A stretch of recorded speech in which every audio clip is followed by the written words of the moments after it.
Assalamu Walaikum. Hello friends, how are you? Welcome back to our another video. In this video I am present to you how to change border thickness to image in Microsoft Word. Let's get started. Firstly we have to open a Word document. Then we want to change the border thickness of this image. Firstly we insert an image on this document. Go to the insert menu and click picture option. Then choose a picture and insert it.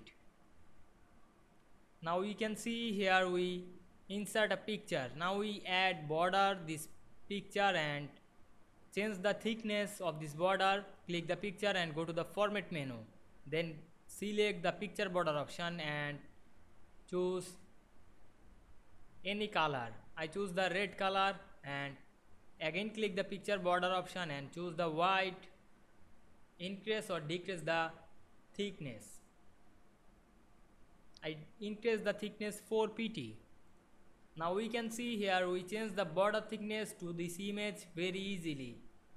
I hope you enjoyed the video. Please like, comment, share and subscribe my YouTube channel. Thanks for watching.